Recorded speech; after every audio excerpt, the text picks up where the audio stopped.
selain tindak pidana pengawasan. Kedua adalah tindak pidana kerja sosial itu dijatuhkan pada saat tindak pidana itu diancam kurang dari 5 tahun, tapi hakim mutus 6 bulan atau kategori denda 2. Nah, ini kerja sosial. Nah, kerja sosial ini dilaksanakan dalam waktu 6 bulan maksimal. Kalau dari segi waktu 240 jam.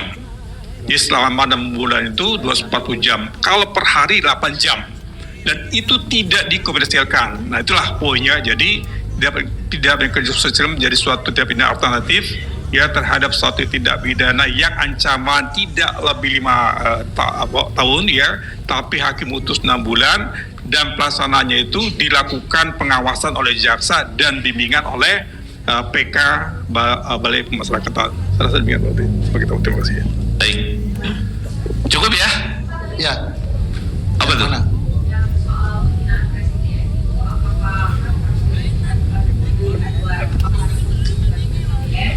Itu wajib. Jadi itu harus presiden sendiri, ya. Ya. Clear ya? Baik. Silakan.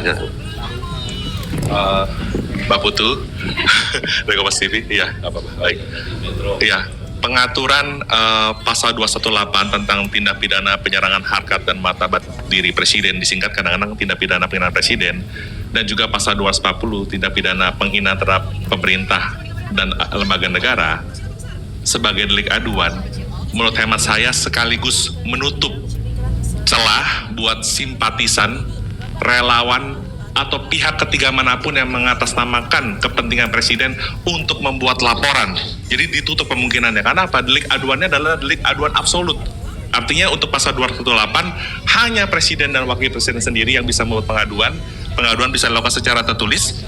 Dan kalau untuk pasal 240 hanya pimpinan lembaga yang tadi disebutkan Pak Wamen hanya ada 5. Di luar 5 tadi tidak bisa, yang bisa membuat pengaduan baik secara langsung maupun secara tertulis.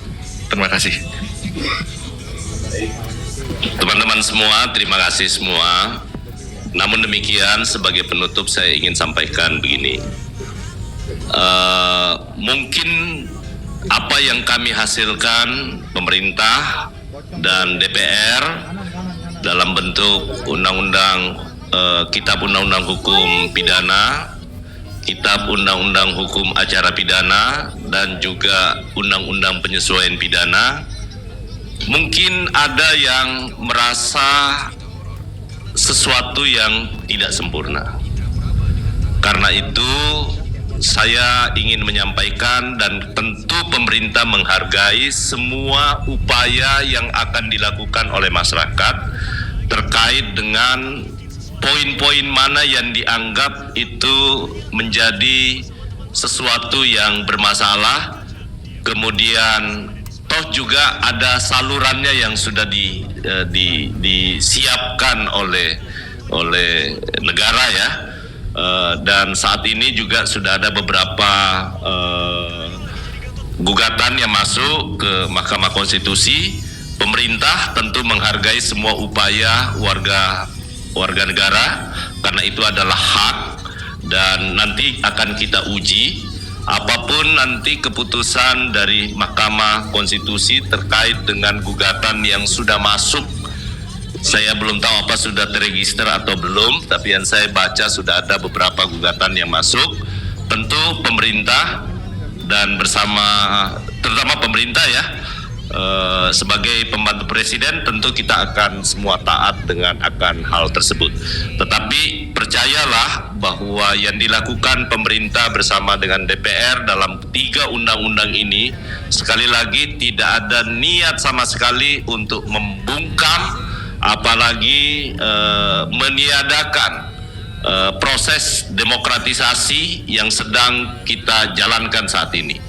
Silahkan tetap melakukan kritik, karena kritik itu sehat bagi pemerintah sepanjang itu dilakukan dengan maksud untuk kepentingan bangsa dan negara, dan itu ditujukan untuk koreksi terhadap satu kebijakan yang mungkin dianggap keliru dan salah.